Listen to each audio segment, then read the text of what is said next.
Today, I'm going to be talking to an amazing student who goes to Princeton University in New Jersey, United States. I'm Sayfullo.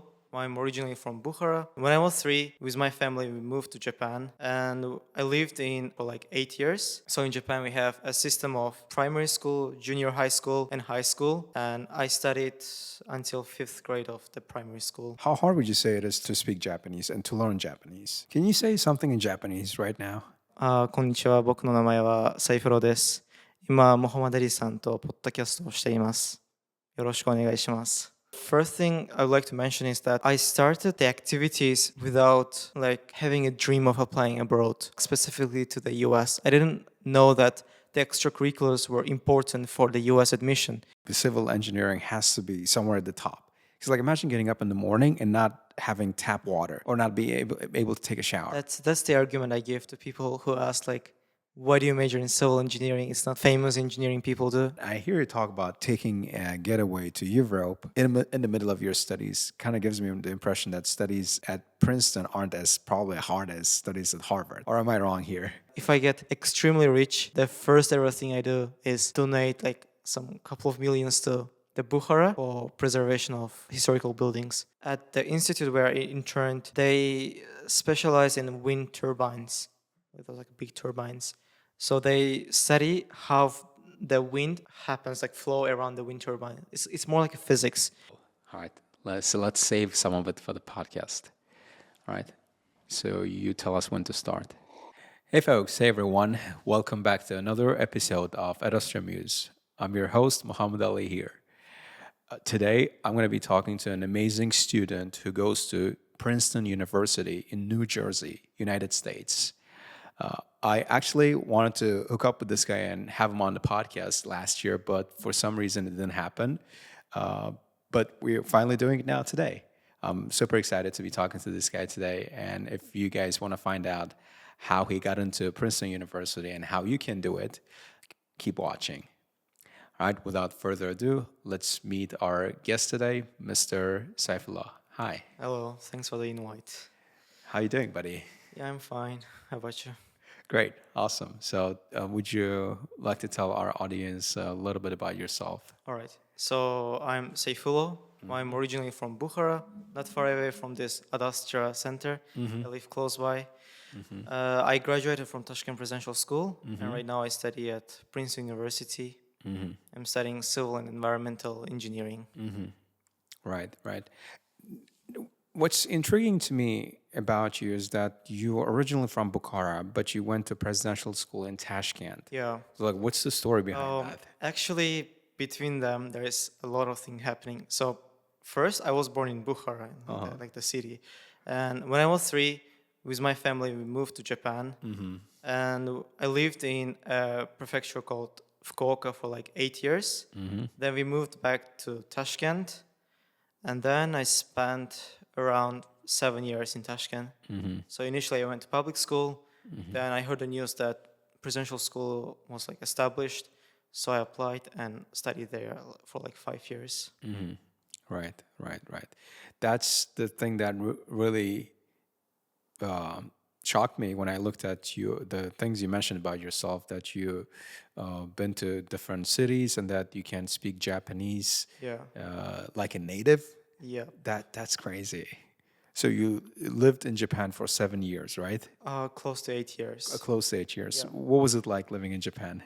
Initially, I remember struggling because obviously I only knew like a bit of Tajik coming from Bukhara, but then I guess I mastered Japanese very quickly because I was in the kindergarten, and in kindergarten you have a bunch of friends and you need to interact with those friends, and I need to go to the bathroom, eat food, so I need to ask. So I grasped Japanese language quite fast, I would say. Then I went to the primary school. So in Japan we have a system of primary school, junior high school, and high school. And I studied until 5th grade of the primary school there. Well, lessons were very interesting. I really loved my school, the food, the school break we had, all those stuff. I still remember, it's very nostalgic, and I really loved my school. I had a lot of friends, maybe because I spoke Japanese language by the time of like studying my first grade, I didn't get bullied or anything. So I really enjoyed my school life. Right, right, cool. Going back to your points about growing up in Japan, you said thankfully you did not get bullied. Could you have gotten bullied if you didn't know Japanese? Well, except me, I had like a couple of friends who were also internationals from China, Taiwan, and other places. And they moved to Japan when they were like 6, 7, so just starting the school and didn't know the language. And I noticed that they would be not bullied directly, but they would be like excluded a lot. What I was, what I didn't receive was that those kind of exclusion from the group or anything. Yeah, I would say it's simply because of the Japanese language. At least I could communicate with them. That's why. Right. You've been speaking Japan since you were 6, 7, right? How hard would you say it is to speak Japanese and to learn Japanese? Well, I would say it's quite hard. If you study, let's say in Uzbekistan, it might take around 5 years to reach B2 C1 level. Basically, in Japanese, we also have kind of like a test called GLPT, which is similar to IELTS, and it has 5 levels from 5, and the most difficult one is 1. So if you study in Uzbekistan, it might take like 5 to 6 years. But like since I had like this Japanese life experience and I was surrounded by everything in Japanese, I grasped the language very quickly in like 2 years or like a year maybe. So I can call it like a cheat code because like for any language, if you want to learn any language, you just need to live in that country to master it very quickly. Right. Can you say something in Japanese right now? Like, Yeah. I am on a podcast right now talking to Muhammad Ali. How would you say that in Japanese? I can introduce myself and say I'm in a podcast. Okay. こんにちは。僕の名前はサイフロです。今、モハマドアリさんとポッドキャストをしています。よろしくお願いします。That sounds adorable. I didn't understand the word he said though. It's pretty good, except for Muhammad Ali part. Yeah. Right. Cool. So, and some point you and your family moved back to Tashkent. That's where your studies at presidential school kicked off, right? Yeah. And how did you like going to a presidential school? Like, what was it like compared to your studies back in Japan? All right. So before presidential school, I had kind of like a transition period from Japan to public school in Uzbekistan. When I returned, I only knew Japanese and Tajik. I didn't know not a single word in Uzbek, Russian, or English. So I started studying all those languages when I was 5, like going to like others, going to learning center to learn English, going to learning center to Russian, and my school was like fortunately in Uzbek.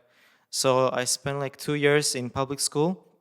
But again, I would say because of the environment I was surrounded by, I learned Uzbek very quickly, and then it took some time to learn Russian and English.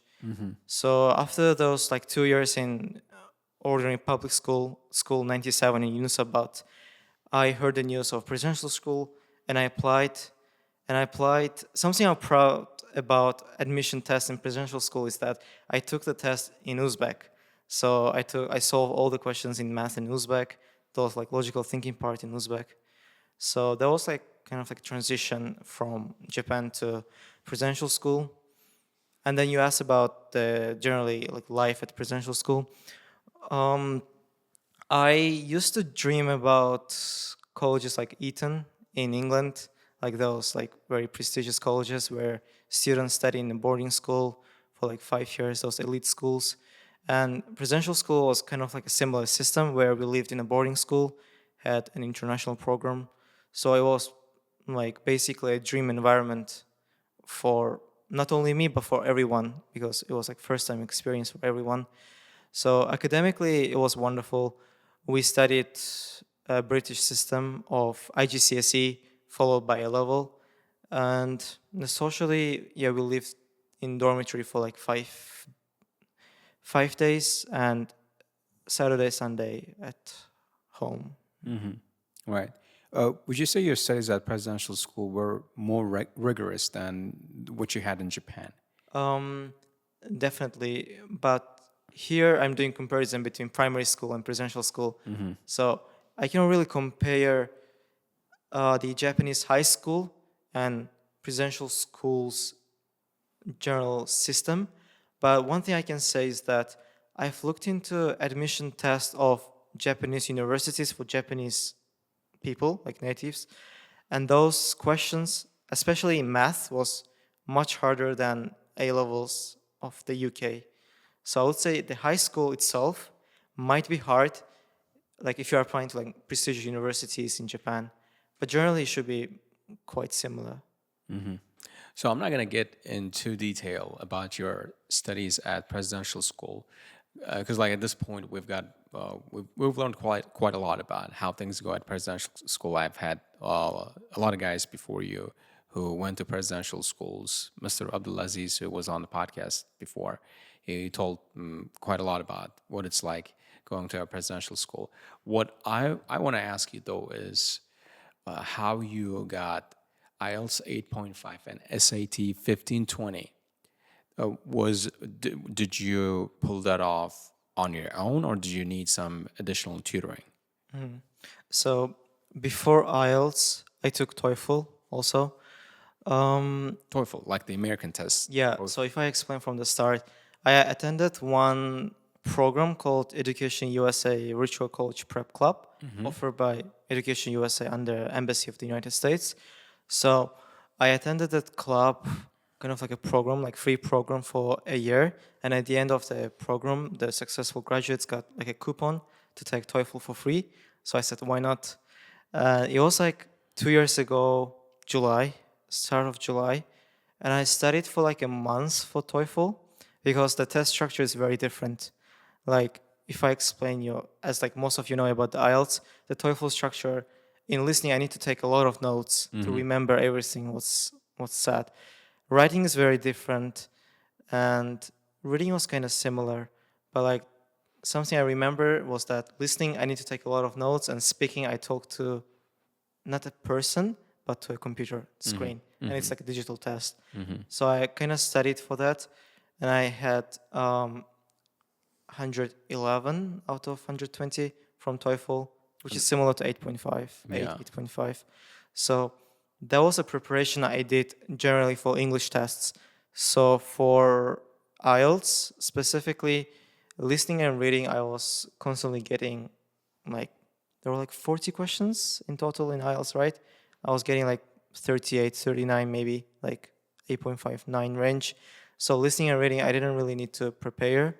And speaking also, I will explain you right now about presidential school, but like the only preparation I did for IELTS was writing because we didn't really have a practice of writing at presidential school. So I studied for writing for about, if I took TOEFL at the end of July, for about 2 weeks for writing as feedbacks from IELTS instructors to check my essay and all those stuff.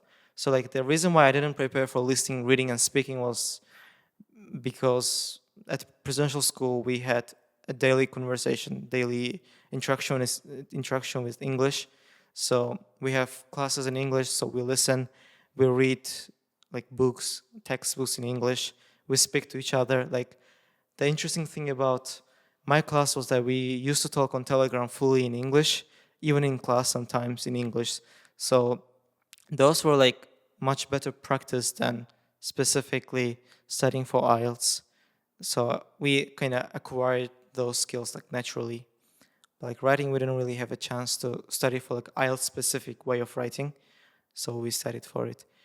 Do you not have IELTS tutors at presidential school? Actually, we have, but the thing is, IELTS starts, like IELTS preparation starts at grade 10, if I'm not mistaken, 10 or 11.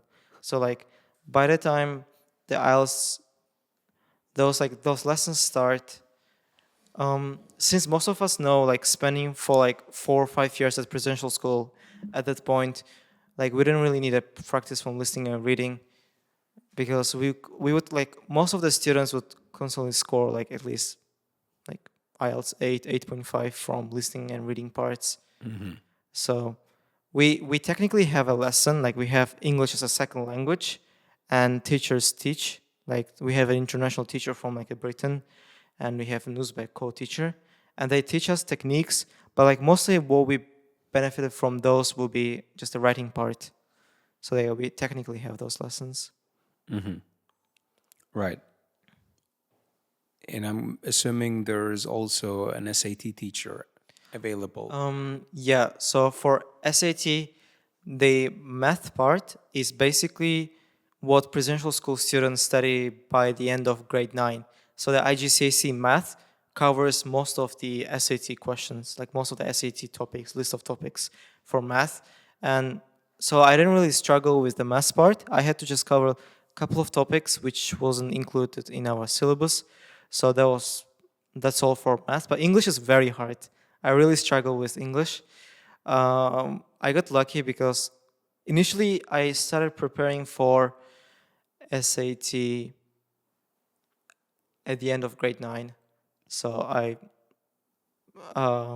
started studying for the English part, but it was paper SAT back then. So like the reading was very difficult. But by the time I was seriously studying, like January of 2023, like it became digital, so it became much easier. We didn't really have English teacher for SAT English teacher at presidential school, but like we had teachers for math. So English I self-studied. Right. So like it seems to me if you just get into presidential school, you don't have to supplement your studies with additional tutors. It's pretty much everything they teach there is relevant to IELTS and SAT. I would say at least for IELTS, it's relevant, and for SAT only math part. So like most of the students from our school at least score 7. Like most students get at least 7 from IELTS. Without any preparation. Yeah, because if they studied, let's say from like I studied from the 7th grade for like 5 years, 5 years of English education can get you at least 7 for sure from IELTS. Writing, everybody struggles, even presidential school kids. We don't really know IELTS specific ways. SAT, people struggle actually. Math part is fine due to school curriculum, but English, I notice a lot of people struggle.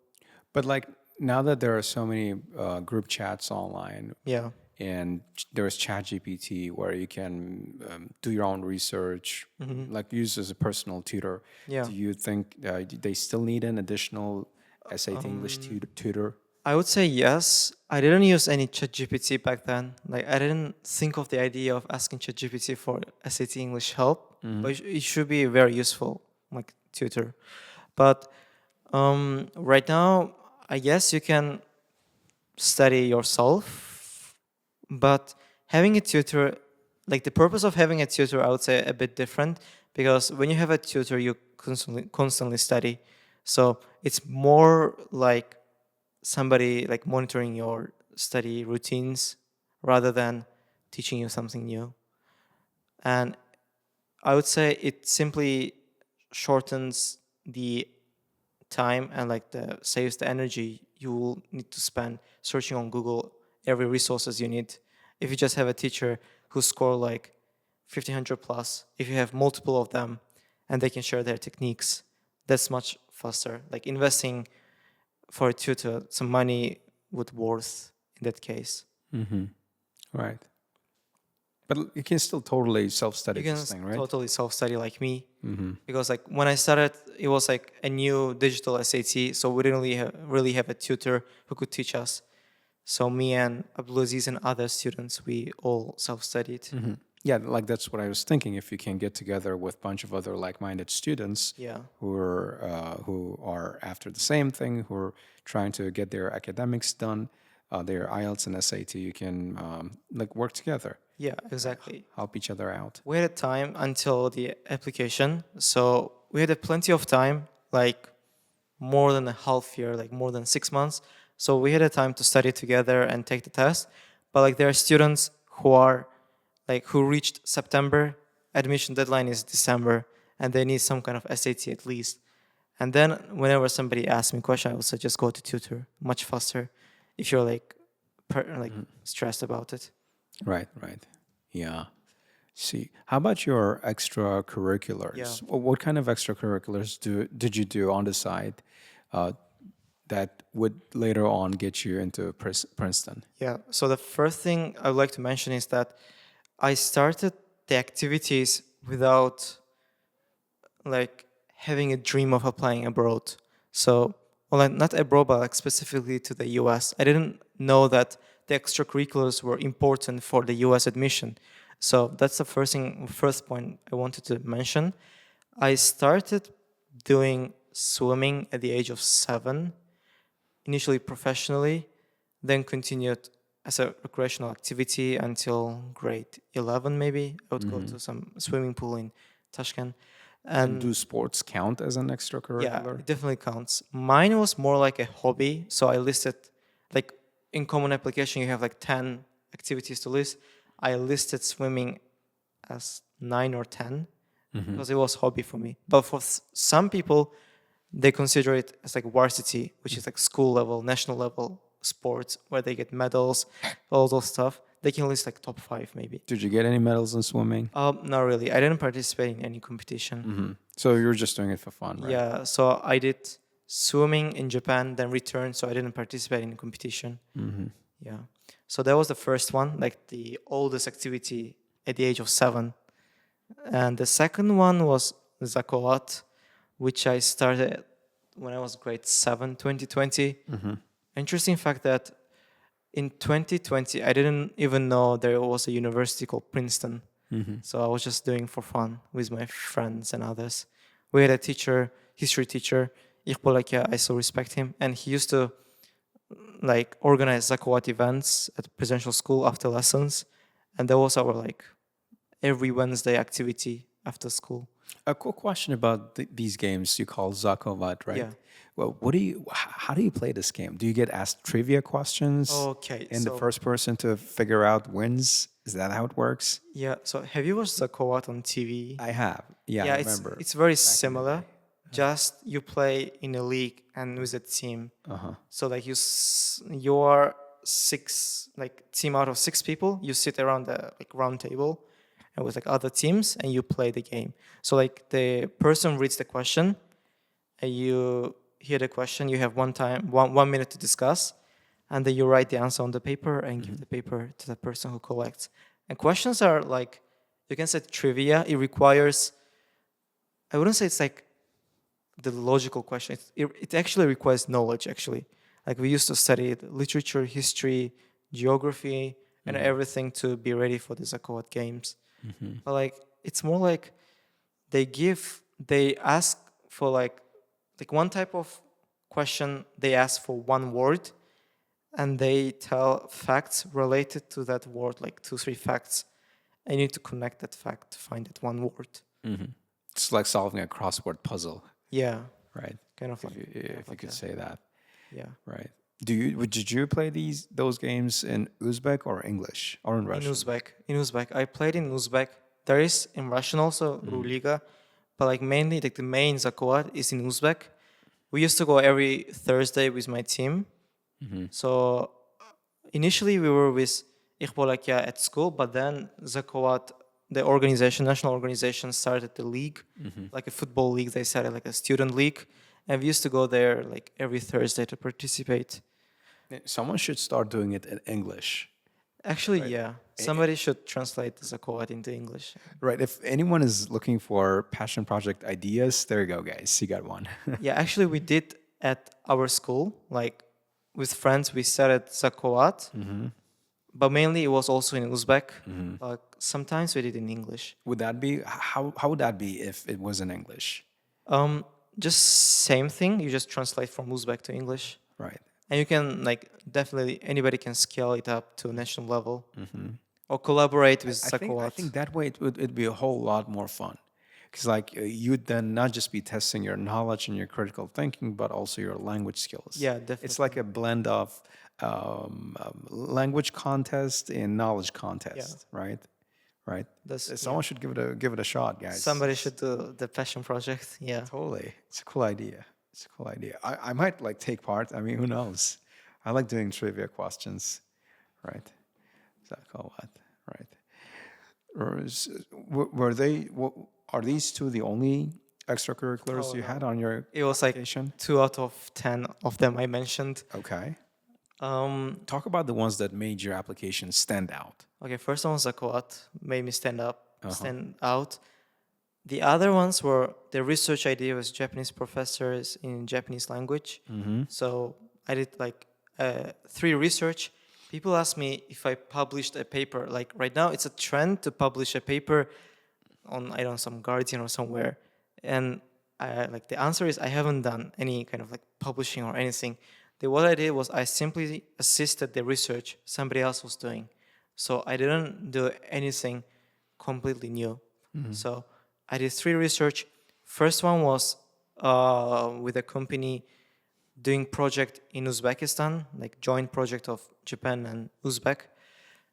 It was like agricultural technologies. So there was an ongoing project in Bukhara, Nukus, and Angren in Tashkent. I supported projects in Angren and Bukhara.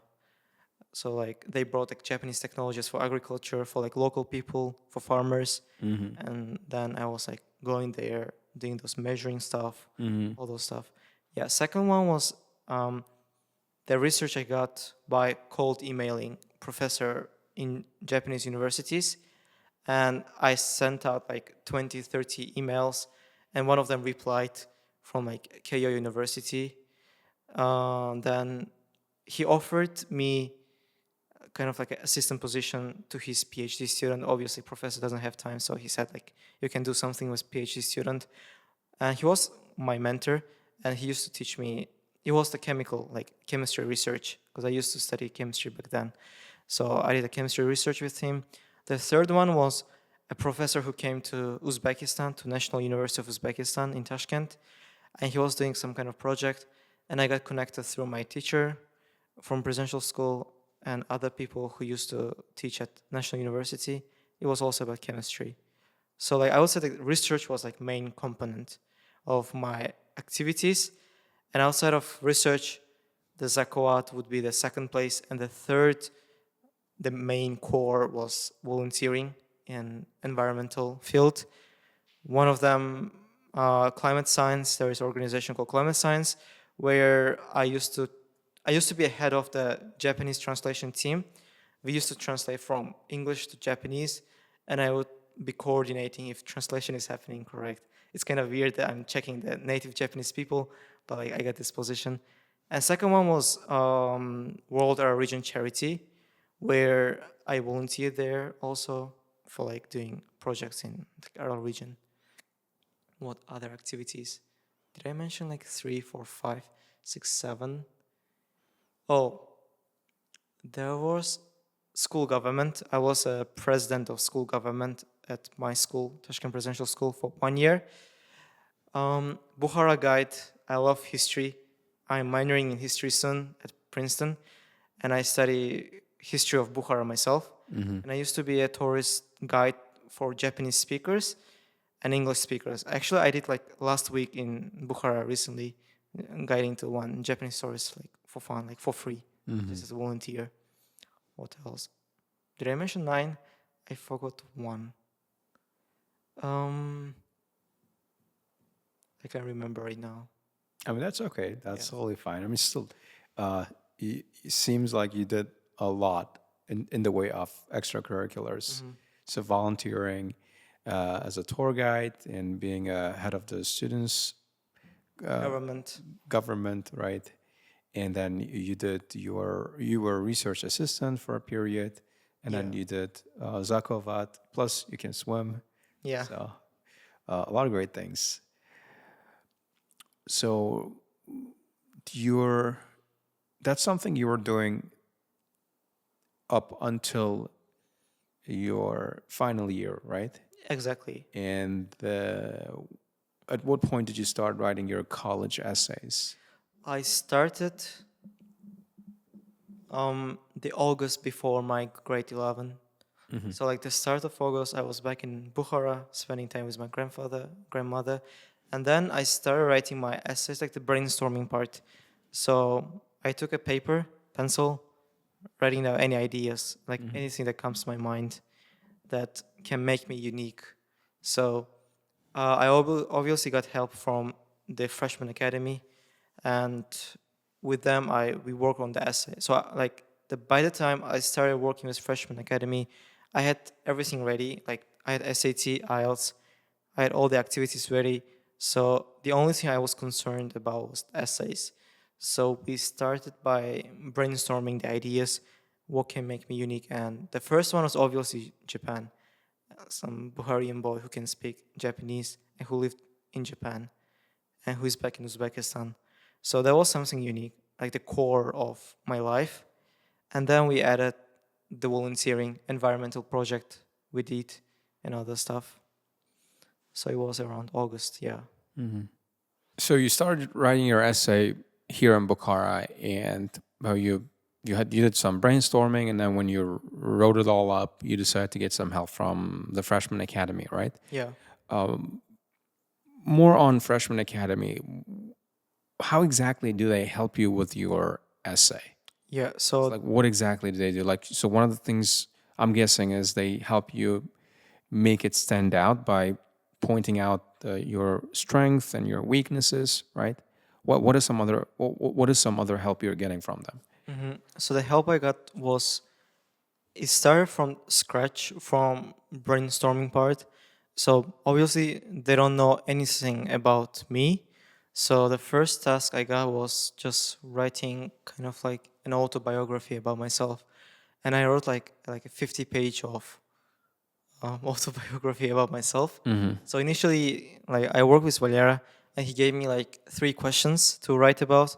I wrote my response, and in our next meeting, he would like dig deeper into each question. Like when reading it, he would point out, Sayfullo, maybe this part is interesting. Write more about this one, and he would create like a new question out of from what I wrote, and I would write more about it, and like we repeat this process, and at the end we got like close to like 10,000 words of like 50-page of what we call is like a reflection of like Sayfullo's life, and from there we extract like the main things we can talk about in our essay. So that was the first part where the assist is kind of like forcing myself to say everything about me which might be interesting for college officers. And then the second part is selecting out ideas from those big essay, big like texts what I wrote, and turning them into a structure, like one paragraph, second paragraph, like third, fourth, turning it into a structure. And the next step is editing those essays. I would write a draft. He would meet with me next meeting, and he would like say remove this part. And something where is infamous is he would simply cut the full essay when he doesn't like it. So like he was very harsh, but at the same time we would edit a lot. That's what I really liked. We had like 11 or 12 edits of the single essay of personal statement. So, like, what is this criteria for what works and what doesn't work in a good essay? So So, how would he go about explaining when he tells you you should cut this out or you should emphasize this? So he would, as far as I remember, it was like 2 years ago. So what I remember is that he would read it as a stranger who doesn't know anything about my life, and he would mention the parts that I assume that the reader knows. So like one thing he would like scold me for or like ask me to edit would be some stuff I forgot to mention. Like once I mentioned Zakawat and just like wrote my essay, but like obviously American people, like American officers, they don't know anything about Zakawat. I need to mention it somehow. So like he would try to think of it from an objective point of view, thinking like as an American person, they may not know about Uzbekistan, Bukhara, or anything about me, and then how we should phrase each sentence in such a way that they understand every single sentence and connect points between them. So something I really think like magical is that um, like the way he like the way he gives a feedback, and after that it turns out to be a much easier to read, easier to understand. So I didn't use any kind of like a fancy words or any like difficult words like C2 words or anything. I wrote the way I write my like daily life, the daily essay, just a way where we emphasize also how I reflect on my experience. So there's a technique called show, don't tell, like a famous technique, like a super cliche technique, but like still it works. Is that when you write about something, you don't just tell it. Try to make a reader feel it. So we have like 5 senses. We can like hear, see, smell, touch. So like activate those senses. So like the first sentence of my college essay starts from Bukhara, like me and like grandpa entering the door of our Bukharian household. So not simply mentioning, oh, one day my grandpa entered the Bukharian door, but we mentioned how the door sounds, like what kind of feeling I felt seeing grandpa coming back from work. So like he tries to change our essay in a way that where we feel as a hero, like as a main character. Even though it's a Sayfullo's life story, college officers can read it and feel it. It's like they're the main hero in the movie. So So I see what he's trying to do is one, he's trying to filter out the parts that they would find not relatable yeah, if they're like too cultural, like Uzbek, not international, no, not something that a Westerner could relate to. And the second thing he does is he tries to add depth to your story yeah, with more adjectives, adverbs, yes, right, modifiers, yeah. right, not just Noun and offer a verb. plain Yeah, text, right? Then, but illustrate, make it illustrative with more exactly. details, Exactly. right? Add layers of depth Yeah. to your story and to your character, right? With small, tiny details, Yeah. add sophistication to your work, right? I see now. And yeah, that's like merely the sentence structure that we follow, and like which the many people follow when writing the essays. But like the main part comes closer to the end, where you need to reflect upon what you wrote, and like the connection you need to show to the life story and what you understood. Like,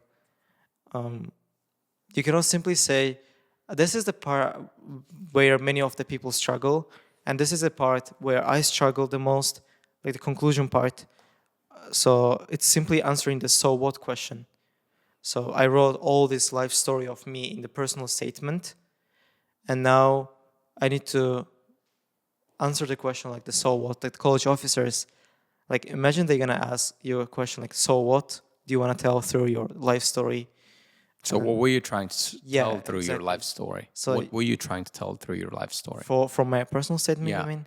So well, if I briefly explain what I wrote, I explained my life starting from just after returning from Japan, cultural shocks I got in Uzbekistan, and how I moved on from them, participating in Zakawat, making friends, understanding different cultural norms. So something which was loved in Japan, maybe taboo in Uzbekistan, or like the vice versa, where something which we completely do normally in Uzbekistan might be taboo in Japan. So like living in two countries, I kind of understood those like differences and navigating it through like subjective norms. So like some realization I had in my life was that something we worked on with Valera was that nothing in this world can be an objective truth. It's simply because we lived in one country and we had an influence of that. So that was like some stuff I talked in my essay, like in details. Like right now, I'm just saying the basics of it, but like you show it through your life. You just don't write it, but like you show it through your life. And then I moved to talking about my internship experience, that Japanese Uzbek company where I worked, like again connecting those two cultures, and that was like the story I wanted to say. So essentially, you were trying to say you did not let setbacks get to you, Yeah. but you use them as stepping stone to get better, to evolve, right? How you Something rose out of them. something to add to that would be more like something I learned in Japan isn't the complete truth of the world.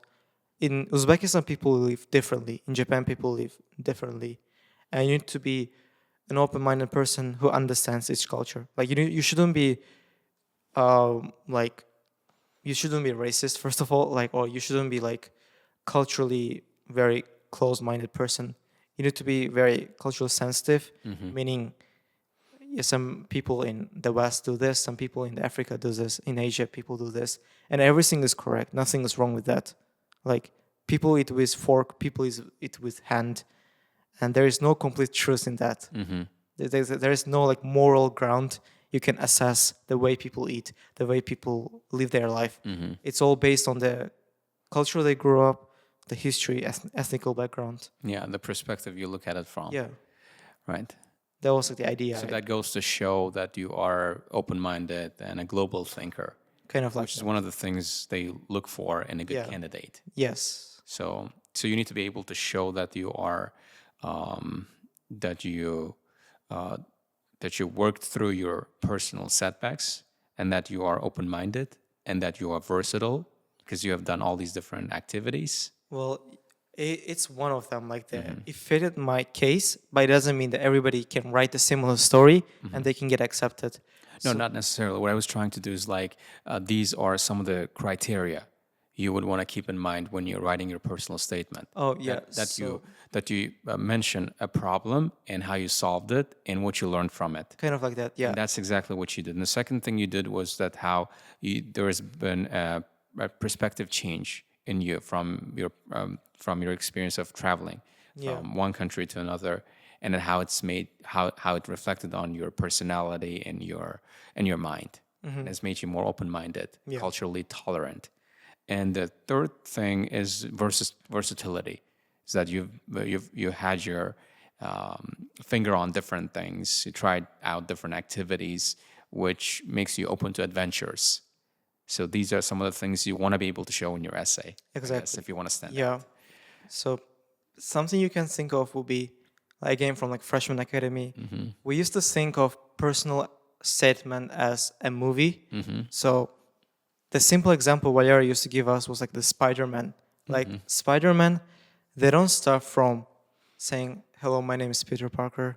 I don't have parents. I live with my uncle and like auntie. So like they don't start from that part, but like they start from a random moment, and after a couple of minutes, his uncle dies. So like that's the setback he faces, the conflict. That's like the point A where he's at, and from there all the story comes out. And it's like a very simple like, okay, so my uncle died. I decided to become a Spider-Man and save the world. It's not like the very simple, but like there's like a more complex human relationship. He makes a girlfriend. He makes a friend, gets betrayed. So like it's more complex. So if you were to describe yourself as a Marvel character, who would you be? It's very hard to describe one because I haven't watched most of the Marvel movies. Oh, you don't? Yeah, I watched like Spider-Man and Avengers, like some movie. I'm not really a fan of Marvel. Okay, it's just you brought up Marvel examples, so I Yeah. thought you were into Marvel movies. Anyway, right. Is your college essay, available for people to read? No, Have you put it out there? I wouldn't say it's a good idea for it's a good idea to read an essay because I haven't read any essay of others online.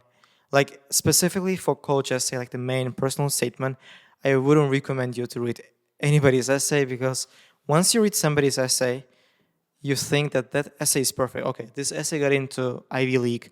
It means that I need to alter my writing style to fit into this. But it's not true because like there's something that worked for me will not work for anyone else. Like that's a very complex thing about college essay is that writing a similar style to an admitted student doesn't mean that you will also get admitted. And you might actually be discouraged from applying to foreign universities when you read those essays because some of them are in stellar English. Like Yes. you can't live up to that English standard. Some people, yeah, right. I actually watched this one time YouTube video breaking down a student's college essay, how she got into Harvard, right? Yeah. And when I was reading it, it was something out of a Shakespearean work. It was something out of a Shakespearean book. And I thought to myself, I can never write an essay like this, being an English teacher myself. That's Exactly. insane. So I haven't watched that. Discouraged. Yeah, I haven't watched the video, but maybe if some people watch who is still studying for IELTS and watch those kind of videos where they use some complex words, they get discouraged from applying abroad. So like that's the exact reason why you shouldn't read, because you set the bar to that level only. This Harvard girl or boy who applied is the highest level of college essay you can get in. But like that's wrong. Like Yeah, we in all reality, have, that bar doesn't exist, right? yeah, we all have our own writing style, and there is no limit of college essays. Like people are inventing new and new ideas, new way of writing it. Yeah. Right, true. And that's why you're never going to put your essay out there online for people to see. One reason is to not to discourage people reading it, because not everybody had a chance to do Zakowat. Maybe not everybody had a chance to do internship. So I don't want to make an assumption inside their heads that doing Zakowat and internship will get them into Princeton. And second reason is I've mentioned very personal stuff. So, and college essay is read by my mentor from freshman and only by the college officer who is unknown, some anonymous, somebody, some stranger. So like, I was like fine with that, but I wouldn't really put it because it contains personal stuff. If it wouldn't contain personal stuff, it's not a unique college essay. Yeah. Yeah, that makes sense. I mean, after all, it's not like an IELTS essay, right? Yeah, exactly. I'm sorry for pushing you with this question because, like, I'm an IELTS teacher, fine, yeah. and whenever we write essays, we usually post them online for people to see and comment. So, but college essays are a whole different ballgame, right? I get that. Now, moving on, let's talk a little about your life at Princeton. Sure. So you completed your freshman year at Princeton University, right? So what are the academics like? Before you answer that, actually, tell me why you decided to study civil and environmental engineering Yeah. at Princeton. Okay. Why this major? So it's like a question from college essay, but still, the reason why I wanted to study, it actually goes all the way back to Japan. Like the city I lived in Japan was Kitakyushu, and it was like one of the few cities in Japan with the name of Eco City. So like we would constantly have a lecture on how to recycle some stuff, how to live a sustainable life. Like at school, we used to visit facilities. Like I've been to recycling facilities, wind turbines, solar panel facilities, water treatment, like a big tanks and all those stuff. And it looked very cool. But like the main idea, like the main ambition behind majoring this would be, I simply want to help people. So out of all the engineering majors, like all the engineering majors are, we can say that they're like set to help others. So like through the inventions or like through the work engineers do, people get benefits, like a bunch of benefits. And civil and environmental is one of them, and one of the most important. So you mean like if you were to rank them in terms of their usefulness to people? We can really rank the usefulness of each engineering major because it's again a subjective opinion. But like I would say the more like But arguably, like, I'm sorry for cutting you short, but arguably, civil engineering has to be somewhere at the top. Because, like, imagine getting up in the morning and not having tap water. Yeah. Or not be able to take a shower. That's the argument I give to Right. people who ask like, why do you major in civil engineering? It's not like famous engineering people do, but like civil engineering existed as a person who loves history existed in the Roman Empire. Like in Roman Republic, people used to have something called aqueducts, if I'm not mistaken, which used to carry water like this. So civil engineering is one of the oldest engineering majors, engineering stuff. People built house studying civil engineering. Water system, infrastructure, and everything is based on this. So like it's one of the most historical and one of the most important things like people should study. So like that was the reason why I decided to major, because like the way you help people through studying this engineering is very much wide, I would say. Like and water, like working at a water treatment plant, you can help like thousands, like maybe millions of people of that city. Yeah, yeah. Everyone needs water. Yeah. It's the lowest common denominator. We all need water. Yeah. It's like I just imagine. I can't imagine honestly like getting up in the morning and not being able to take a shower. This is such a essential need, basic need. Yes. And without civil engineering, you can't really get that water to the second floor. You can't get that water to my house. So you need to know how all this infrastructure in the sewage system, pipes work, and they're connected throughout the city. Yeah. And we need people like you to work that out, right? So without that knowledge, without that skill and expertise, we are back in the dark ages. Yeah. So where people didn't have clean water, they didn't have bathrooms, right? And there was disease everywhere. People got sick, infected, and average life expectancy was, I don't know, probably 30, 40, right? Merely because they didn't have clean water or basic engineering to maintain a healthy life, right? That's my point here. So like what you're doing is very, very, very essential to humanity in that sense, right? So engineering major. What subjects do you study to become a civil engineer? Yeah. So the first year is like same for all the engineering majors. You study, you take math and physics courses. You take calculus 1 to multivariable calculus, linear algebra, physics 1, physics 2, like general physics. You take writing seminar and other like humanity courses of your choice. And then starting the second year for Princeton and other, at least for Ivy League schools, it gets more specific, where I take, like this semester, I'm hoping to take Intro to Environmental Engineering and Carbon Zero Technologies and like those courses. Then you take you take kind of like a lab courses, some water lab, air pollution, and you can go more specific into your field of choice. You can go to like more water track, or you can take more energy courses. So it's like it's your choice in the third and fourth year.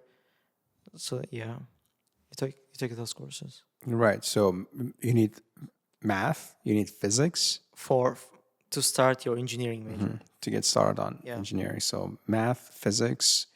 You study chemistry too, or you don't? Actually, you study chemistry, but like I skipped with A-level certificate. So if you have I placed A-level out. certificate, you don't have to take this course. At Princeton, yeah, you can place out through taking a placement test or with A-level certificate. And for physics, you should take a placement test for physics. I couldn't pass that because I didn't know some topics. We didn't cover in A-level, so I studied physics. Right. So, and how tough it is to become a Princeton student on a scale 0 to 10? 10 being hard. The hardest. Hardest. Yeah. I would say 8. 8. 8, yeah. Out of the courses I've taken in my first year, math was the hardest. Like many Princetonians say, Princeton math is one of the hardest in the country, and I would agree to that, because the questions I have seen, those will be equal level to math Olympiad questions Uzbek kids solve. So like the sentence structures, question structures are like kind of like similar, but at the same time, if you put work, like if you actually like lock in and study, you can definitely get. The physics was much kinda easier than math, but still the second semester electromagnetism I really struggled than the first semester ones. Other than that, humanities, you don't really struggle with humanities. I've taken Roman Republic I'm taking like history courses as much as I can at Princeton. Roman Republic I really enjoyed. This semester I'm taking Roman Empire. Um, in my second semester I took intercultural communication class. We went to Bosnia and Herzegovina, like as a school trip. For a week we went to Bosnia. It's a country in Europe, right? Yeah, in Balkan Right, region. right. Yeah, we went to a country. Yeah. What did you guys do there? Basically, we have a partnership with University of Sarajevo, like the capital there, and we were like doing intercultural communication projects with them, like studying each other cultures. Like we had a group of students. For example, I'm from Uzbekistan. I talked about Uzbek culture, specifically Bukharian and Japanese culture I was part of, and my another classmate, she's American, but she has like Jamaican origin. So like she was telling about like Jamaican culture, and we had like students from Bosnia, and we had like 2 students, and they were talking about the Bosnian culture they're from, and what kind of food they eat, culture, music, and we did kind of like a project, like the website, like the online website where we included 4 cultures and made like the project. Yeah. And this whole trip was paid for by your university? Yeah, completely free by Princeton. Well, for a week. For a week to Bosnia and Herzegovina. We went to capital Sarajevo for the project, but at the same time we visited Mostar and Zenica. Mostar is like very beautiful place. Like I would actually recommend like all the subscribers of Astra to at least visit Mostar. Consider Bosnia as a future travel destination once you have a chance to visit a very beautiful place of Mostar and the Zenica, kind of like a pre-independence. So like these countries you're talking about, they're somewhere in the Eastern Europe, right? They're in like, there used to be one country called Yugoslavia. So they're in like eastern south part of Europe, near the Croatia, under those Moldova and all those stuff. Right. Yeah. So like during these times, especially this time in history, I don't know if I would be comfortable going to Eastern Europe right now because of the conflict happening. Oh, right. So there was an interesting thing about Bosnia is that they used to be in a war until 1995, from 1992. So like when I told I'm going to Bosnia to parents, they were really surprised because when they were young, they heard the news that around Bosnia they had the war going on. So like they were really surprised. But I said that it's very safe right now. And then I went there, and it was actually a very good experience because we went to a war museum and to study the actual war happened in Bosnia. So like it's very important for like other American students and even for me to visit those places. Like I used to know about Bosnia from a child book which I read in Japan, and it was my dream to visit at some point. So when I saw the course of like Princeton course which goes to Bosnia, I like quickly signed up for that. So yeah, it's very I guess it's very good experience and important thing for each of us to visit those countries, post-war countries especially, to really understand what was the situation like. I'm right now comparing your studies with the studies at Harvard. I had Mr. Abdulaziz on the podcast last time, and he was telling me his studies are so rigorous that if you skip one class, then you have to make up for it, and plus extra. And I hear you talk about taking a getaway to Europe in the middle of your studies. Kind of gives me the impression that studies at Princeton aren't as probably hard as studies at Harvard. Well, or am I wrong here? I would say they're equally hard. At some point, Harvard might be harder, might be Princeton. Just not telling those stories because it's like a very common thing. If you search up YouTube studies at Ivy League, all they tell is rigorous. I mean, I also had like very strict attendance classes from physics, like all those extracurriculars I did, but like I'm not telling those parts yet because like you can find those information everywhere. I'm just telling like, a very unique experience I had at Princeton that I'd like to say that even at this kind of like very rigorous place where you study engineering, you can find a chance. If you search up, you can find a chance to study your hobby history, you can go to different country. You just need to be able to like manage your time. Yeah, you're right. It's probably absurd to compare studies at these two different universities. They're challenging in their own ways, Yeah, right? Right. And there are a bunch of other different factors like your major. Like exactly. obviously, humanities are a lot easier to study than hard sciences. It depends again because some people do not major in humanities because they don't really like writing an essay of like 10 pages, 20 pages per week. Because when I took those Roman Republic course, every week we had to read like 100 pages of like old Romanian emperors, like Romanian, like Senate's texts. So like for some people that's hard, so they major in engineering. But for others, like math is hard, so they major in humanities. So, yeah, Right. it differs. Yeah. Right. What kind of social activities do you guys do at Princeton? Like, aside from going on cool trips to Europe and different parts of the world, Well, like on campus on activities. campus, yeah. So we have a bunch of clubs you can sign up for. If I start from cultural ones, we have Central Asian Student Association, a very small group of 6 people. We have Kazakh guy, Kyrgyz guy. One more Kyrgyz guy is joining this year. A Tajik girl, me Uzbek, and one more Uzbek girl from Fergana. And there's some couple of graduate students who join us during the Central Asian club. We used to have a dinner every weekend on Sunday. So that's like one cultural club. I was also part of Japanese Student Association. And I used to hang out with them. We played football together. We used to organize like the day before the winter break. We organized some like party there. We ate KFC together, all those stuff. Those are cultural clubs, and you can find. I mean, most of the viewers of this channel should be Central Asians, so like they can definitely at some point find their groups, at least Central Asians on the campus. You can find like there's a joke like they can find Uzbek everywhere. So like it's actually true that you can find your group.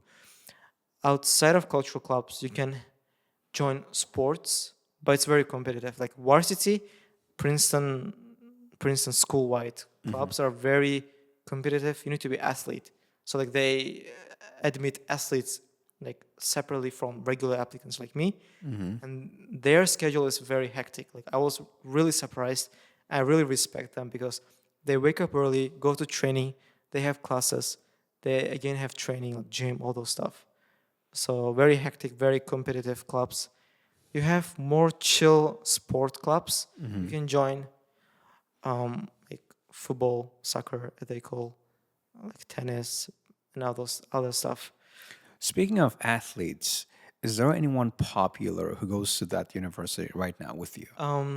A popular athlete or maybe a celebrity known for not So necessarily sports, anything. I wouldn't say somebody that Central Asians might know, but there are a couple of athletes, especially basketball, that are like national level, like champions. Like NBA stars, They're soon to join NBA actually. Like right? being a top of Princeton basketball, like I guess you can join the NBA. So like I've heard cases of people transferring from like Princeton to other universities, which has like direct transfers to NBA. So like the Princeton, it's not like a flex or anything, but like Princeton has probably the most like the wins, like most champion title among Ivy League schools. Because like we have a stadium, like big stadiums and like the basketball courts, like indoor. You enter and you can see big flags of years we won, like 1965, 7. Like you can see up until like 2022, 3, all the champion years of Princeton. So like Princeton athlete community, they're very strong. So yeah. Right. Are you planning to join any one of these communities? I mean, you're into swimming, right? I wouldn't say I can join because I'm not an athlete. I can swim, but what I can join would be there is a club swim, just a regular club, not like sports, not a rigorous one, the varsity, but like the regular sport club. Those ones I can join, but to join the varsity one, you need to take a test. You need to be approved by the coach. You need to be an athlete since high school, so it's a very hard process. Yeah, and genetically gifted. Exactly, Right. You need yeah. to be little, I would say so. yeah, in perfect shape, in great shape. Right. Right. Wow. Cool. Cool. Cool. It's like so when you say an athlete, I imagine someone tall, They are tall, and well built, very muscular, strong. Right. those people. Yeah. There are some rare specimen, human specimen. They're just different kind. They're built different. I would say so. Yeah. Right. They're a whole different league. They're kind of a league of their own. Right. Well, I mean, realistically speaking, when you're Asian and only 5 feet and 6 inches, around, five yeah. 6, right? You have very slim chances of getting into NBA, right? I would say yes, because the athletes I see on campus, like compared to be an average Uzbek of like 5 feet something, I am like seeing athletes of 6 something is very kind of like, Yeah, they're almost twice the size of us, right? yeah, exactly. They're pretty tall. They're very Yeah, tall. they're tall. They're tall, right? You this past summer, you did internship in Germany, right? Yeah. So, like, is it important to do internships when you're studying? It's like, why intern in summertime? Is So it like are you trying to set yourself up for your future career from now? Is that what you're trying to do? well, I would say so. Like the internship culture at not only Ivy Leagues, generally in the US, is very much popular. Everybody, I mean, I guess most people do internship every summer. Um, Doing it in the first year is kinda, I wouldn't say everybody does, but still people do it. Like I realized that like year by year, many people started doing even in the freshman year. So like back in the day, people used to do like the junior year, or like after the second year, like after sophomore year. But like right now, people do it starting from the first year. I did the internship not because I really wanted to do an internship, but like more like I wanted to experience like life in Germany while doing internship, so like not to waste my time. So like that was like one of the reasons why I applied to this. It's also like sponsored fully by Princeton, by Princeton's international internship program. I applied in December. I chose like one organization. So the place I did internship was at Max Planck Institute of Dynamics and Self-Organization in Göttingen, Germany. So I applied for that, wrote an application essay, again, after even accepted to Princeton, then had an interview with the organization from Max Planck. And after that, I was finally accepted to the program, the visa process, buying tickets, accommodation, all those stuff. And then finally started my internship. So, So when you're an intern, yeah. so you're interning at a factory, right? No, it's an institute, research institute. Research institute. What do you basically do? So for the internship specifically, what I did at the institute where I interned, they specialize in wind turbines. Those like big turbines. So they study how the wind happens, like flow around the wind turbine. It's more like a physics. I'm an engineer major, but like I went to this institute because as a civil engineer, at some point I might need wind energy. Maybe I join wind energy field in the future after graduation. So I wanted to study like the basics, how wind turbines work and what's the physics behind it. So if I describe my typical day, I would like wake up in the morning, go to the institute, mentor would have given me a task to do some kind of experiment. And I would do the experiment using their like instruments and all those stuff and show the data, collecting the data. I would show to the mentor, discuss the next step. And that was like the repetition of the internship. It's like a typical 9-5, like the job people do. Have you ever been taken to a wind turbine field? A place filled with wind turbines, so- like those tall, giant wind turbines we see in movies and Yeah. in videos online. Yeah. I've been when I was in Japan, when I was like 10-year-old. I went to a wind turbine, the huge ones. and they said they were made in Germany. So since then, I had the impression that probably Germany has one of the best wind turbine research Farms, right? qualities from the wind farms, exactly. So when I was in Germany, something I noticed, especially on a train, when you are like going from one city to another, when you look outside the window, you see actually a huge like a lot of wind turbines, like wind farms, like hundreds of wind farms, like far away from the train window. So that was something I was really surprised, and that was another reason why I went to Germany. Right. Germany is a very industrialized country, right? I would say so. They Yeah, they make cars, like they made all sorts of technology, right? heaven for engineers. Heaven for engineers, Yeah. right? And doctors too. Exactly. Because Yeah. I hear a lot of students tell me they want to go to Germany to do their masters, medical students. Yeah, they say. It's like wonder why not U.S. Why not Japan? Why Germany? Germany. Like seems like it's a new hub of medical and engineering students. Maybe one reason is tuition. Tuition is very cheap in Germany compared to Japan or other places. Not only Germany, but generally the Europe, the tuition fees are very cheap.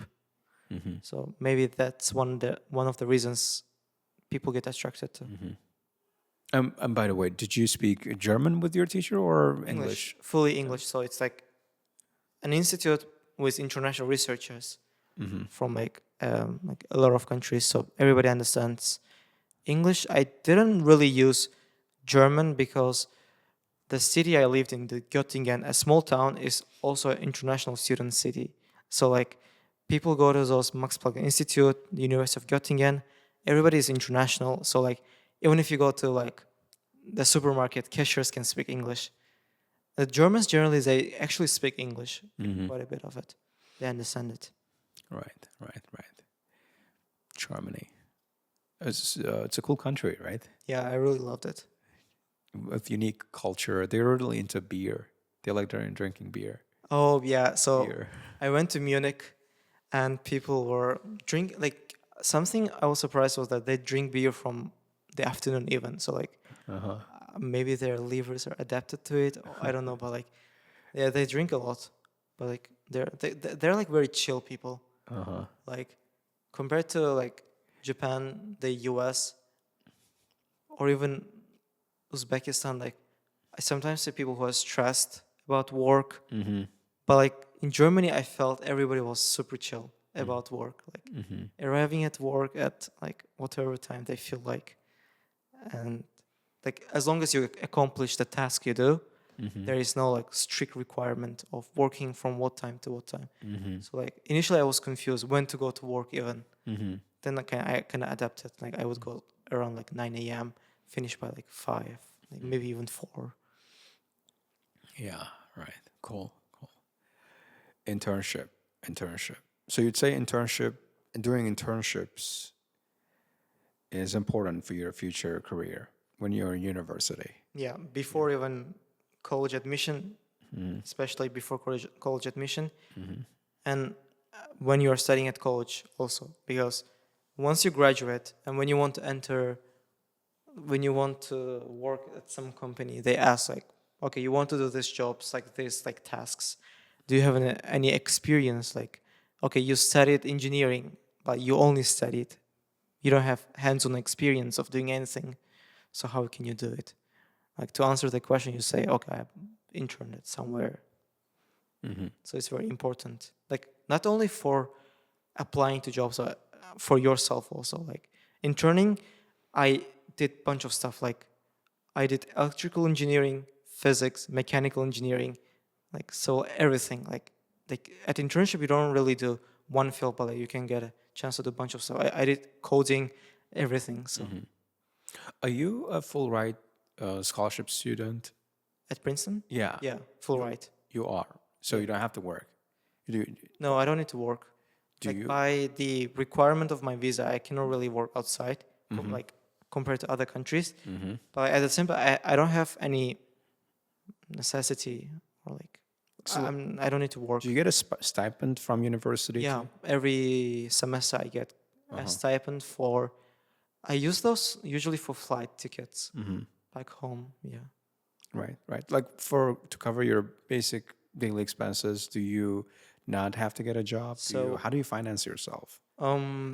stipend is kind of enough. I initially brought some money with myself to Princeton because I need to buy dorm supplies and other stuff. But technically, if you don't leave your campus, you don't spend any money because food is free, housing is free, classes you commute to You just walk classes, there. just walk, or there is shuttle inside campus, free shuttle, take you to one point to second point. So like technically, I have seen if I don't leave campus for like a week, I spend zero. Maximum what I buy for dormitory, some like I don't know, desk lamp, clothes, and flight tickets. Like that's all. Right. Sounds cool. Sounds cool. Right. So I asked you that just to give students an idea of like how much if they are budgeting for their future studies. So if you were to get a full ride scholarship, you don't really have to work, and you get free food on campus. You don't need to spend much on transportation. Yeah. Right. Unless you go to a university with a really big campus. Yeah, yeah. Or you got buildings all spread out all over the city. Princeton is a very small town, and the university is very small with like 8,000 or maybe less students. So we don't really need to cross the road or like cross a whole highway to go to another campus. We have only one campus, and that's all. So if you get a full ride at Princeton, it's very, very much affordable. But like full ride, they differ. Some people, they get a full ride, but at the same time, they need to work on campus to cover the rest of their costs. Like university assigns you a job, or you find the job yourself, and you need to work to cover the rest of your costs. But for my case, I got like the full ride without a need of work or like without a need of family support. So contribution is zero from my side. People get different like amount of contributions. Some people get 1,000, 2,000, and yeah. Right. So, like, do you like we talk quite a lot about your studies at Princeton, life at Princeton. What do you do outside your studies? Because one thing I noticed is the part where when I asked you about your interests outside this podcast, just to the preliminary research of mine, you mentioned everything related to your studies. You talked about supply chain management and everything technical. So, Yeah. and as for a moment thinking, this guy is a real nerd. No offense though. It's like, so do you have any like hobbies you do outside your studies? Well, those interests, Except swimming. those interests I mentioned to you were like more like academic interests. So I didn't really talk to you about interests outside of academics. But, well, outside of sports, I'm generally interested in anything like. Yeah. Do you watch anime? I mean, you know Japanese. Do you watch? Definitely. I watch like a lot of animes. I read manga. I watch animes, movies. Yeah. What is your favorite anime? Death Note and Attack on Titan. Okay. All right. I got the same answer from the Abdulaziz. Abdulaziz Like last we have like similar interests in. Right. And I also like Naruto because it's like the very, I would say the golden anime that everybody knows. And I've watched a couple of very old ones on Japanese TV in like 2010, 2011. Do people in Japan mostly watch anime or do they watch Hollywood movies Like too? anime is basically a cartoon that we watch. The whatever we watched as a kid, Zumrat, like all those stuff is same thing as anime. So we just people think watching an anime is kind of like a weird stuff, but like anime is just a cartoon that people watch in Japan. Obviously, they watch movies, Hollywood movies. Right. Because I just assume people are so engrossed in the anime culture that they don't watch anything outside anime. No, that's wrong. Yeah. That's the wrong impression, right? That's the wrong idea. That's like a stereotype people have. Right. So true. Right. So you watch anime. Do you do anything else? Do you like reading books? I used to read books, but right now I don't really have time. Like especially during studying at Princeton, like during academic year, it's hard to find. But I read outside of Right. during school holidays. when you were getting freshman help, did they make you read? Did they have you read some books? Because I've heard they have you read some books, In orientation, right? they send you a book around July to read it for orientation. Well, yeah, we read a book. Usually it's written by a Princeton alumni, a couple of years ago alumni. No, I meant like freshman academy. What kind of what Oh, kinds- freshman academy. Freshman academy. Oh, okay. Did they get you to read some books Yeah. to like broaden your horizons, like to be more of an open-minded, objective thinker? Yeah, yeah. Because I've heard they get students to read We more like German literature, American literature, works by Nietzsche. Yeah, I've read Nietzsche actually. There is a book called Beyond Good Good and and Evil. Evil. Yeah, I read actually. Like Valera said, read it, Uh-huh. and I read some pages of it. Some pages, not the whole book I don't though. really need to read the whole book to understand the main idea. It's more like, yeah, at the same time, like reading makes you strong in writing through like you need to understand how sentences are made, what kind of how people think when writing it. But at the same time, if you understand the main idea, that's all you need. So yeah, I read at freshman usually they assign you some philosophers, economists book. So I read those. I read research papers in like humanities. Yeah. So like it seems to me you're not really big on reading. I used to read a lot, like especially when I was in Japan. I still keep the big bookshelf at my home of like all the encyclopedias and all those literature in Japanese language I read. I brought them all of like my parents, like my father, like I asked him and he decided, okay, yeah, let's take them all. And we brought all those like Japanese literature that you can only find in Uzbekistan.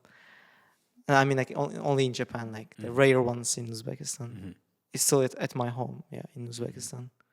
Right. I used to read a lot, but like especially close to college admission, starting my freshman year at Princeton, the like reading decreased.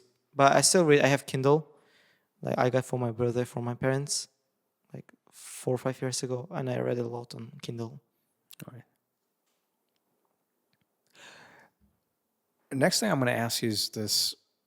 Probably, it's not the right time to ask this question or to think about this question, but I just wonder: do you like long into the future? Do you see yourself working in Japan, Uzbekistan, or the U.S.? Where do you see yourself working? I don't have any answer to be honest right now. Yeah. I cannot say a specific country that you listed, 3 of them or other countries. For now, I'm trying. I was in Europe. I lived in Japan, studying in the US, lived in Uzbekistan. I have like more to explore, like more countries to explore to decide where I would like to work. But at the same time, I have like a super ambitious goal that I tell to my friends all the time that like if I get extremely rich, the first ever thing I do is donate like some couple of millions to the Bukhara for preservation of historical buildings. That's like one of the ambitious goals I have of giving back to my hometown. Yeah. Right. Right.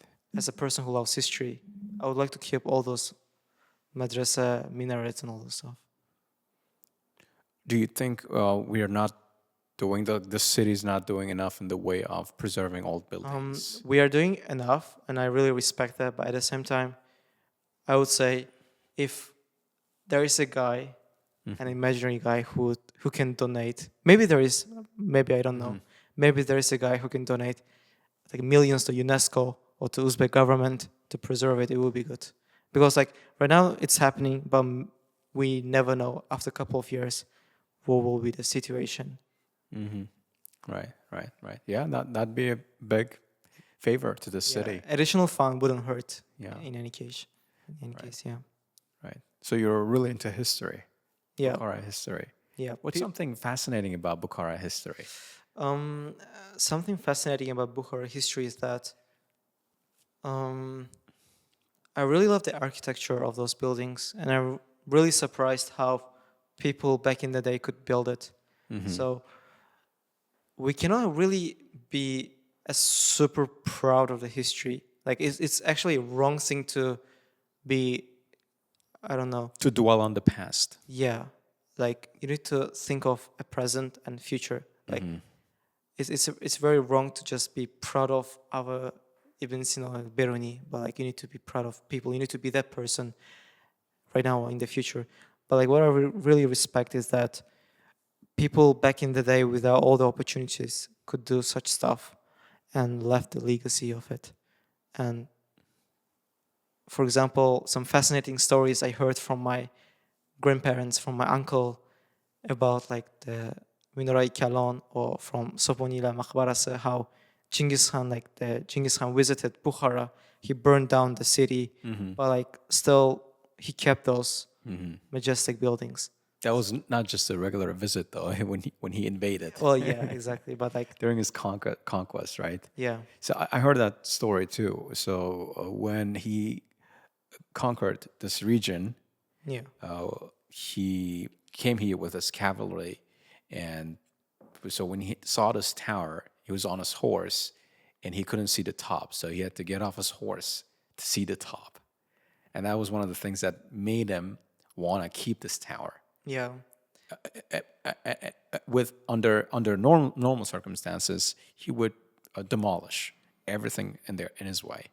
All the structures, all the towers, they just get burnt to ashes, right? But he decided to keep that tower because it made him get off his horse to see the top. There is also a legend, the continuation of what you said. When he got off the horse and looked up, his hat fell off, and he both to pick it up, and his all the army both Bent down. Yeah, bent down. So that's why like the Genghis Khan was like surprised at why the army is bending down. So he understood maybe this is some, I don't know, some the magical building or some legendary. Right. That So might maybe we explain keep that. it. Yeah, that kind of makes sense. Yeah, and Somonilar's story is that they covered it with, if I'm not mistaken, with sand to hide it from the conquerors. So like there are so many stories. Like what I'm really fascinated about is more like the oral history I hear from my grandpa and from my uncle. They both studied history at university from like maternal side. So like those like oral history, like oral stories that you can never find anywhere on Google or from ChatGPT are like what fascinates me a lot. Yeah. History is very subjective stuff. Like winners write history, so you cannot really know what's true and what's wrong. People say Amir Timur was a great conquest, but like in Bukhara, we can see Amir Timur only built 2 buildings, and he developed Samarkand. Some people in Bukhara, like they don't like Amir Timur. In Samarkand, they love it. In the West, they think he's a killer. So like it's very subjective. It depends on the person you ask, but at the same time, it's very interesting to hear all those opinions, especially the oral ones, which isn't written anywhere. Yeah, right, true. And your point about Amir Timur, Timur Lane, Yeah, Lang, yeah, they call like it. he has a nickname because he had a limp. Yep. Yeah, Yeah. he had a limp because of a injury from war, and a lot. Well, nationally, he's seen as a hero, but there are a lot of people in Uzbekistan who would see him as a murderer because he had his soldiers bury people under walls alive as a form of punishment, torture, to incite fear in his enemies, right? So, right, it's really subjective. It really depends on who you ask, right? And people ask, why don't you major in history? It's like, Right. So, why don't you major in history? history is not a field I would like to pursue, but just do it like a hobby. I do a tour guiding, not as a job, just for fun to tell about the hometown I'm from. So like both my uncle and grandparents, they do a different job, but they still know history a lot, and they preserve their knowledge and they pass down to me. So like, I feel it like a duty to study, remember all those history. I learned the history from them about Bukhara. At the same time, I recently asked a family trip. So like I took my iPad, wrote down all the names of my ancestors, starting from my grandparents, their fathers, mothers, father, mother. So like I track down up 5 generations maybe. So like I really would like to keep those. Preserving the history, the city, and my family is like something Yeah. I feel like as a duty. Yeah, our ancestors would be really proud. Yeah. Really. Like just as you would want your children and their children to remember you, obviously our ancestors would want us to remember them. Yeah, Right? that's why. It just makes it just keeps their spirit alive, right? Like they're they didn't just vanish into nothingness. There's their names, their stories, and their legacies are still with us alive. Yeah. Right, and that it's kind of a duty of ours, as you put it, to keep these alive. I can totally relate to that. Yeah, that's very inspirational. Right.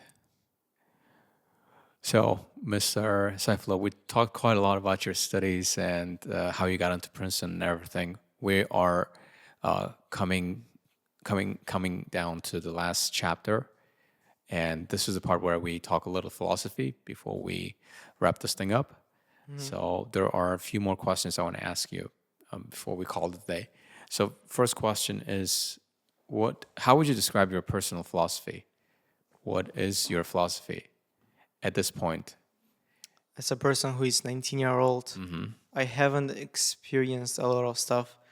But one thing I can surely say is that the question is very difficult. So let me put this way then. What is something that gets you up in the morning, or what's something that would come to mind if you were to think about you and your existence?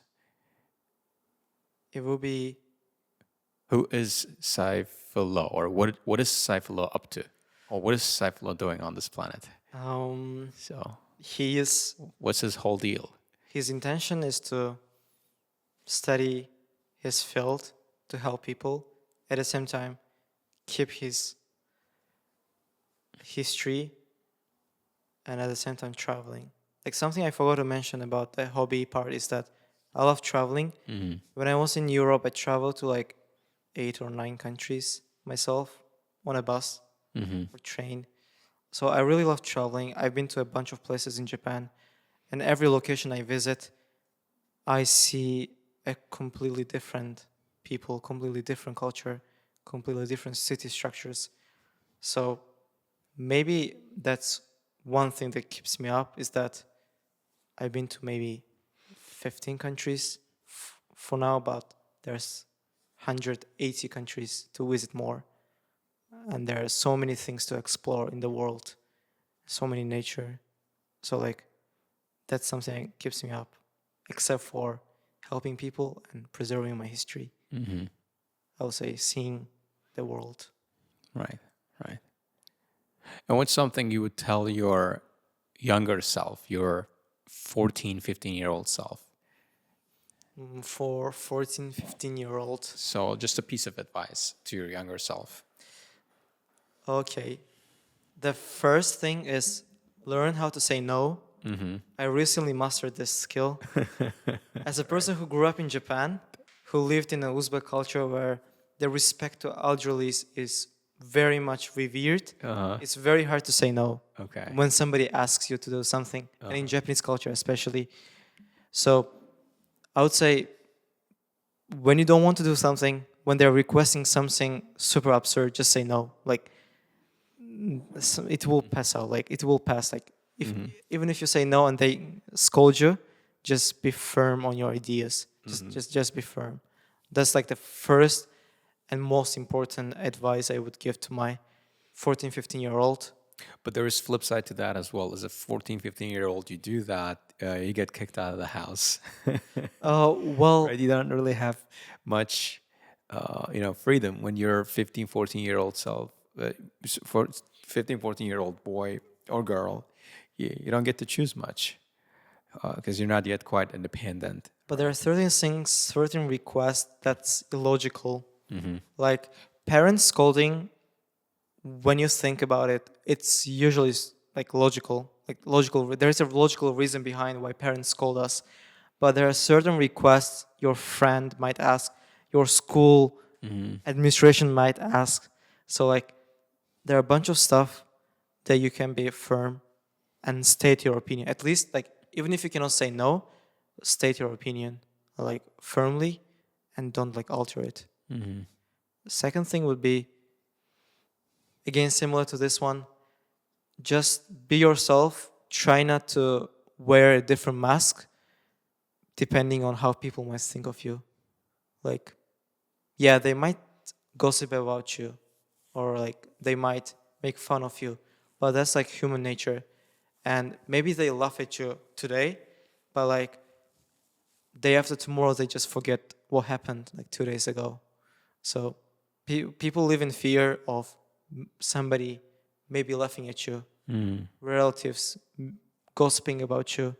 But if you think like deeper, you realize that those relatives are also people. Like it's a human nature to gossip and human nature to laugh or something when something happens. And that was like one thing I realized when learning the languages. Like I remember the case of being laughed at reading in adabiyot some like part of some text with a Japanese accent in Uzbek, and some kids in the back was laughing. And I was, since that day, I was very afraid to read. I was very afraid to learn the poem because like they used to force you to learn poem and say out loud. I was really afraid to say it in a Japanese accent. But it's like something you need to understand is that it's their opinion, and right now I speak Uzbek fluently and I studied English. So, and I don't even remember the name of those classmates who used to laugh at me in Uzbekistan. So everything is gonna pass, and at the end of the day, you will be the only one, and nobody can influence you. Like it's only about you and your decisions. So like be firm, don't care about others' opinion when you think it's gonna sacrifice your health, mental health, and if it's gonna decrease your self-esteem. So yeah, those are like the advice, the general advice I would give to myself, 14, 15-year-old, because academically I was doing good, socially I was doing good, mentally I was also doing good, but at some point, those like these two things would sometimes disturb me. So yeah. Yeah, right.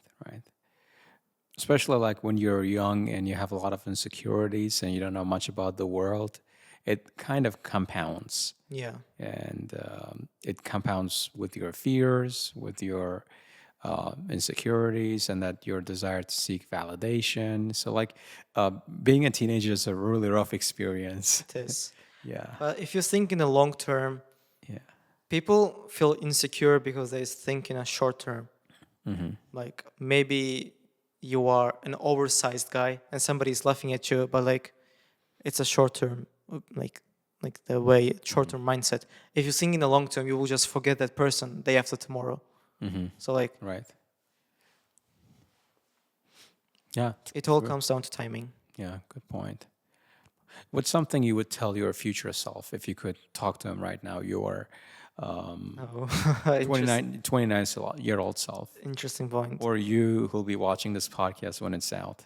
So Abdul Malik, is this camera rolling right now? Okay, so you can talk to this camera. You can look at that camera right now. Okay. Yeah. So I hope you continue traveling the world, at least visited maybe 30, 40 countries, finished Princeton, and working as an engineer and helping people.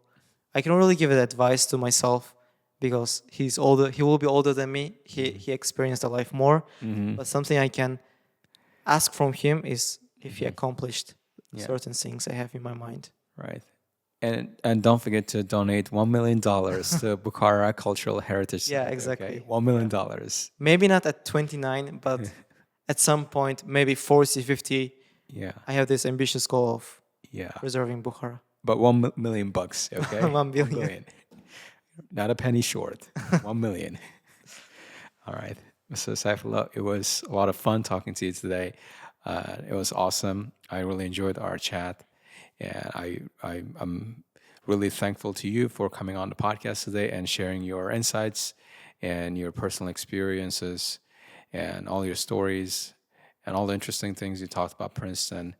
I'm very grateful. I hope our audience, they enjoyed listening to this conversation and watching us talk. So if there are any comments you want to make before we wrap it up, now's the time. No, fine. Okay. Thanks a lot. All right, guys. Hope you enjoyed today's episode. If you liked our content, you know what to do. Go subscribe, leave your comments in the comment section below, and like this video. I'll see you in the next one. Peace.